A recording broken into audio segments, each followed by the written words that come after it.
Ano pong mga ebidensya ang nakita nyo na aside from the photos? Meron po ba mga text messages na magpapatunay halimbawa no sinasabi na may banta sa buhay niya o iba pa na may kinalaman dito sa Meron. utos daw ng Pangulo na may Meron. kinalaman din kay Speaker Martin Romualdez? Meron po lahat iyon? May text messages, may resibo, meron pa mga photograph, may video. May video? May video. Oo. Anong video po? Hintayin na natin siya. Kasi like I said, hindi ko alam kung yung pinakita niya sa akin ay kompleto at hindi ko alam kung ano yung gusto niya ilabas at this time. Is there Eventually, yes po. Is there a phone call between Zaldico and si dating House Speaker Martin Romualdez and even yung binabanggit niya po na kay DBM Secretary Amenna Pangandaman? Maraming phone call pero ang so far ang sinasabi niya na ang linalabas niya is face to face hindi phone call. Okay, pero yung binabanggit niyo po na mga ebidensya, you're very confident na talagang this will stand in court, lahat ng mga nauna niya ng pahayag mas magpapatibay pa pag inilabas niya na ito? Yes, kaya hindi naman ito first time ko sasabihin na confident ako na kung umabot sa korte ito. Hindi dapat umabot, I still contend that, pero kung may konfiyansa ako na kung umabot man, ito matibay yung position niya. Oo. Puntahan ko rin po yung sinabi ni Zaldico na sinasabi niya, wala pong pera na napunta sa akin. Meron din po bang mga ebidensya na magpapatunay dito sa sinasabi niyang ito? Meron. Ano May po resibo ito? at may Ano pong ebidensya ito na magpapakita na talagang malinis po si Zaldi, walang natanggap na kickback? Resibo. Meron siya mga resibo. Anong klaseng resibo po ito, attorney? Basta resibo, bayaan na natin siya na bayaan na natin na siya magkwento. Opo. Hindi dapat ang abogado nagkukwento. Yes, Witness dapat nagkukwento. Number 1 rule namin yan sa litigation. Oo. Yun pong binabanggit ninyo na sabi nyo nga po meron siyang hawak. Sabi nyo in due time, lahat to ilalabas ni Zaldi. Is there going to be another video? O yung due time na yan, pag uwi niya na dito sa bansa at handa na siyang harapin lahat po ng iniuugnay sa kanyang pangalan? Ang sabi niya dun sa ending ng part 3, di ba? Sabi niya meron pang susunod. Yes po. Or was that part 2? I think part 3, sinabi niya. Part 3, sinabi niya nga po. So, you're aware, attorney, that there will be another video coming out? Only because he said so. Pero wala po siyang pero wala po siyang After. binabanggit kumbaga beforehand pa sa inyo na attorney, may ilalabas ako, dapat ko pa bang ilabas ito? Wala pong ganung usapan. Wala kaming ganun. Ayoko rin makialam Kasi like I said, ang rule ko, it's always it should always be the witness telling the story. Yung testigo dapat ang nagkukwento, hindi abogado. Oo. Attorney, diba? opo. At saka, this is very important importante ito. Kung yung witness nagsasabi ng totoo, bakit mo isa-censor? Diba? Bakit mo i-adjust yung story niya? Bayaan mo siya magkwento. Oo. Kaya nga, yan din ang sinasabi ko, yan din ang reaction ko sa gobyerno Sabihin mo na lahat, defensahan nyo. Kung yung defensahan, okay lang. Kasi yung sinasabi na labas mo na lahat, hindi kailangan Kung meron kang totoo na defensa, na factual defense na totoo, hindi mo kailangan marinig yung buo Pwede ka naman mag-react ng sa every allegation Alam mo kung ba't gusto nilang buo? Kasi gusto nilang tahiin yung narrative nila na isang buo para maging consistent with each other. Pero kung nagsasabi ka ng totoo, hindi mo kailangan tahiin Lalabas at lalabas yung totoo consistent. Napag-uusapan po ba kung kailan siya uuwi ng Pilipinas? Hindi pa. Kasi not immediately, not in the immediate future. Oo. Takot nga siya Oo. Takot siya talaga. Oo. Takot po siya dun po sa nabanggit din sa video. Takot siya sa hindi lang yun. Ako, natatakot din ako sa vigilante kasi despite yung mga explanation na ginawa na niya, explanation na ginawa ko rin, marami pa rin galit yung mga ayaw maniwala sa ebidensya. So, that's where we are. Takot pa rin siya. Oo. So, wala pa na pag-uusapan kung ito pong mga sinabi niya ay anytime soon will be under oath at haharap sa Senado o di kaya naman po sa ibang ahensya ng gobyerno o sa korte. That's correct. Hindi natin alam. But If ever man po na bumalik siya dito, napag-usapan po ba kung handa po siyang sabihin lahat ng nasa video under oath? Absolutely. Absolutely. Kapag po nakakausap niyo si Zaldico, kung kayo po mismo bilang abogado niya, merong kayong trust issues no, sa different government agencies natin handling this case, si Zaldico po ba may pinagtitiwalaang ahensya na kung uuwi man siya, doon siya pupunta para isiwalat po lahat ito? Alam mo, hindi ko pa natanong yan. Good point. Tatanong ko sa kanya. Yeah, kasi parang, I will ask him. yes po. Senado po kaya? Nababanggit niya po ba yan? Hindi. Hindi pa namin pinag-usapan yung anggulo na yan. But that's a good point. I should ask him. Attorney, ano po ang tugon ninyo dito sa sinasabi ng Malacanang na may conflicting daw po dito sa statement na inilabas ni Zaldico maging doon sa mga larawan? Kasi parang sinasabi po nila na yung ibang mga pictures ng mga luggages, 2024 yung nakalagay. But ang pinag-uusapan daw po natin is sa 2025 budget. Parang nauna yung pag-deliver bago mismo yung deliberation dun sa budget. Hintayin na lang nila yung susunod. So may kaakibat din po na resibo yon at ebidensya. Anong ibig sabihin na akibat? Supporting? Yes. Supporting, yes po. Sorry, Yes. attorney. Yes. May kasama Yes. pong supporting evidences yung mga nauna ng pahayag niya. Oo, dito po sa... Yes po. Since andun po tayo sa sinasabi ng Malacanang, particularly sinasabi po ni Secretary Dave Gomez na puro lamang daw hearsay ito pong nabanggit ni Zaldico. Hindi daw nagbago ang script. At ang challenge nila once again, umuwi ka, pumirma ng statement under oath, harapin mo ang musika. Yun po ang banggit. Ano pong tugon nyo dito, attorney? Hindi hearsay yun. Hindi ko alam kung anong definition niya ng hearsay. Kasi sinasabi niya yung usapan eh. The witness is testifying kung anong pinag-usapan nila. Hindi yung hearsay. Attorney, bakit nga po ba ngayon lang nagsalita si Zaldico? Bakit po hindi nung nandito pa siya sa Pilipinas? Hindi, like I said, di pa kami nag-uusap ng matagalan, no? Puro text lang, verify ko lang, totoo ba ito or AI ito, ikaw pa nagpalabas ito, yan lang, hanggang doon na kami. Pero natanong na rin ako niyan, I can only, ang surmise, worry ko is masyado ng tinulak nila na sabi niya, kailangan malaman na ito, just in case may mangyari sa akin. Mm-hmm. Sabi niya, kailangan malaman na yun. Sinabi rin niya yun, di ba?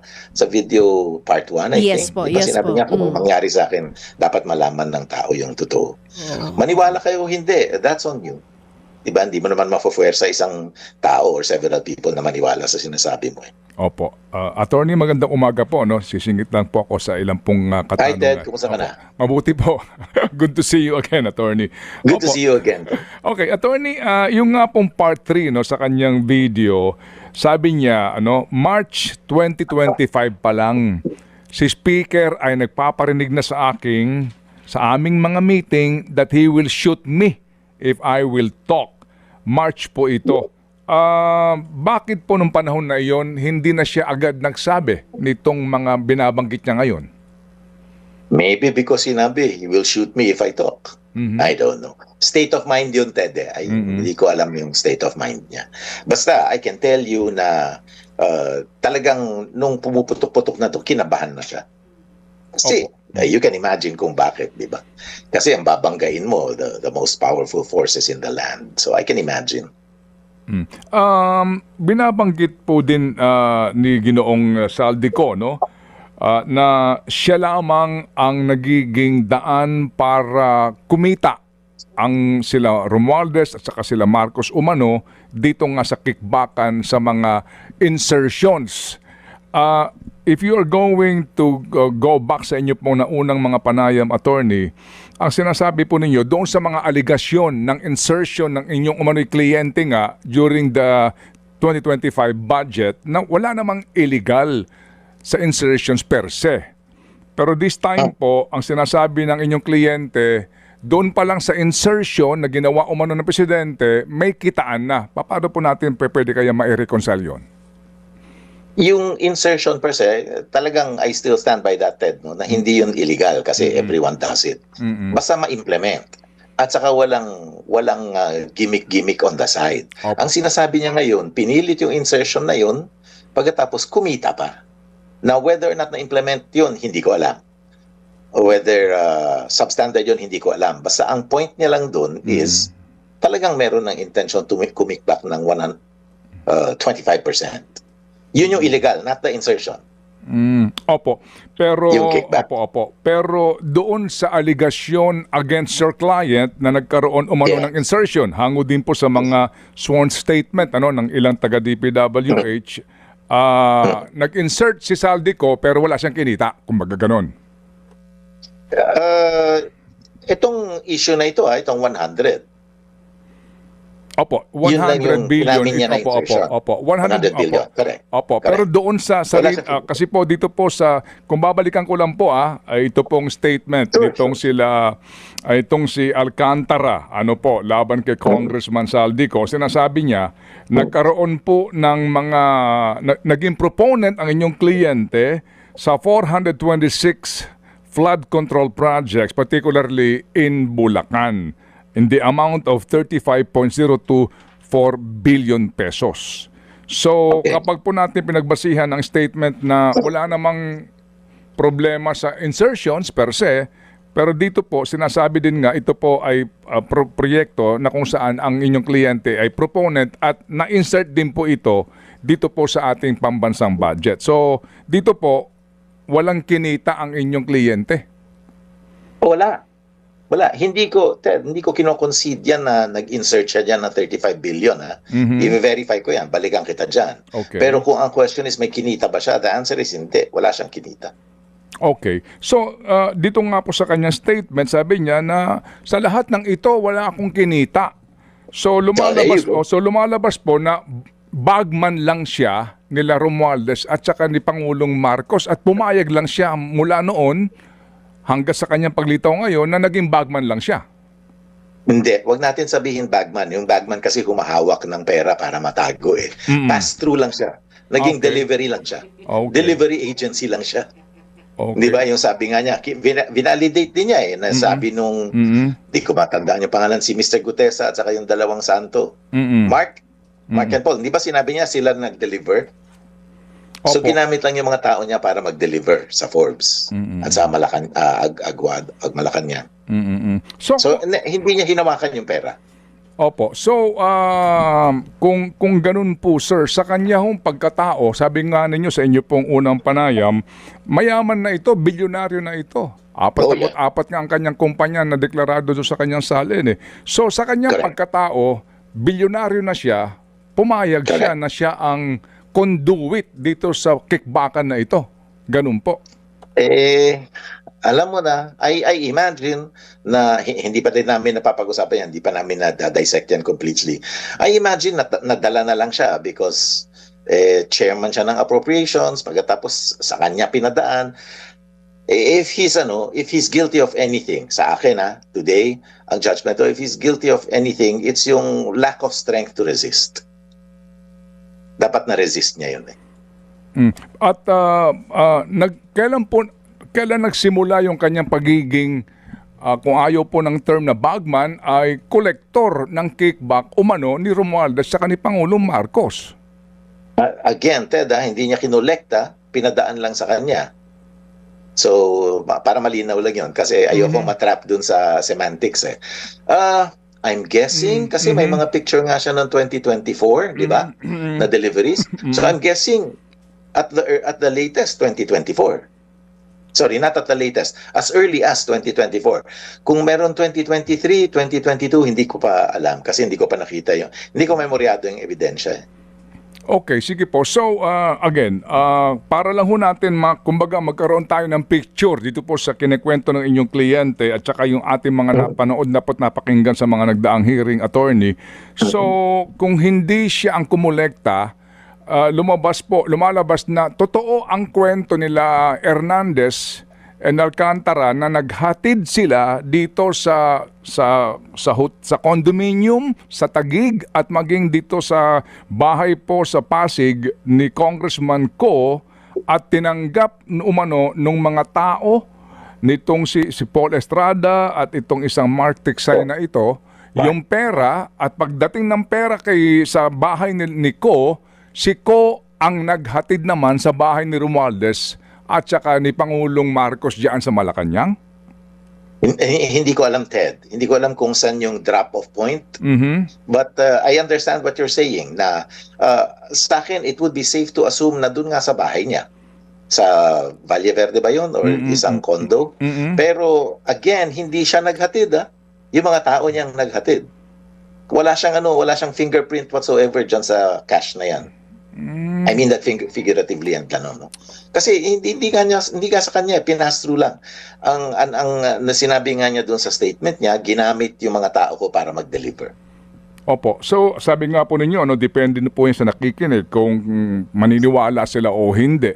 Correct. Opo. Pero, paano po kami maniniwala sa inyong kliyente na ganun po ang naging trabaho niya, no? Congressman siya, pagkatapos may mga identified na mga projects, and then nag-a-advance yung contractor, inihahatid ng DPWH personnel sa kanya, at siya ang hindi siya mismo naghahatid, siya nag-uutos lang para ihatid dito kay Ginoong Romualdez at kay Pangulong Marcos. Nang wala siyang kinikita kahit 5 magmula noon hanggang itong paglantad niya. Hindi ko alam, Ted. Kasi yung sinabi niya, ginamit lang yung mga tao niya. I'm not sure na in advance sa kanya. Basta ang sinabi lang niya na yung kickback dun sa 100 billion na insertion na yun, pinadaan lang sa kanya. Yung mga detalye nun, hindi ko pa alam. Give me time, balikan din kita dyan. Opo. I understand what you're saying na hindi kompleto yung storya. Hindi kompleto yung kwento. I understand. Sige. Tatanungin ko sa kanya pag may chance ako makausap siya at kompletuhin ko para sa iyo. Attorney, meron pa yatang paparating na part. Kasi gusto ko maniwala ka sa akin Kaya gusto ko rin fill in the blanks. Yes sir.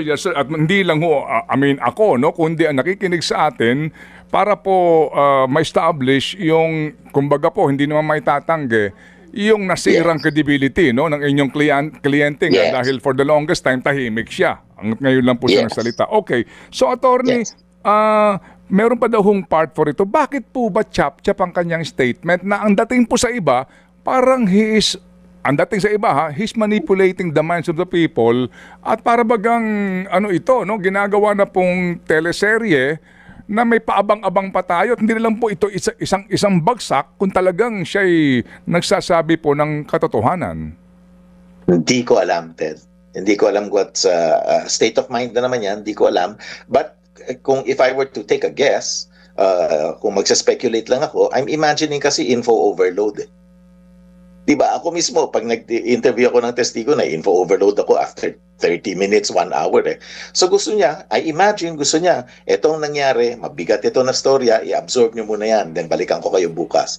Kwento ko sa inyo bukas. Diba? I imagine, again, I'm not saying na yan nga yung state of mind niya. Ang sinasabi niya po, yung March 20 pa lang, 2025, I'm sorry, meron na humbanta sa buhay niya. Umalis daw siya noong July 19. Opo. Okay, mali nga ako. Akala ko February siya umalis I take that back. Opo. Meron po kasing, pero ang sinasabi po nga kasi, maging actually ang Rappler po naglabas nga ng story dito at sinasabi nga nila ang report sa Congress nakakuha siya ng travel authority after na dasona. Kumbaga after na po nang pumutok itong isyung ito.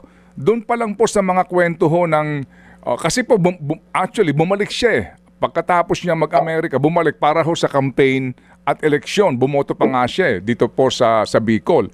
So ito hong mga inconsistency po sa mga petsa na sinasabi. Ano ho ang kwento ng inyong kliyente dito? Kasi importante po ito para po lamang sa kredibilidad po ng inyong kliyente, attorney. Okay. Well, let's make it clear na yung inconsistency was mine. Ako yung nagsabi na umalis siya ng February na bago magkasona. The error was mine. Like I said, before you even ask the question, sabi ko, mali ako, I take it back. Now, yung wala naman siyang kwento sa akin tungkol sa timing. Hindi naman niya ako kinorect. I'll take that up with him. But ah, ano pa rin, yung, ang feeling niya pa rin is may threat sa kanya.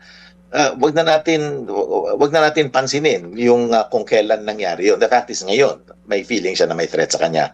And number two, ang principal reason naman talaga ng pag-alis niya is yung kanyang medical exam. Opo. So, hindi naman para tumakas eh. Nakakalimutan natin yun. Yun yung primary reason. Nagbigay na nga ako ng mga medical records sa Senado. I was hoping na hindi lalabas yung medical records para kay Senator Lacson lang dapat yun eh. Although again, hindi ko naman nalagay sa letter na please do not release. So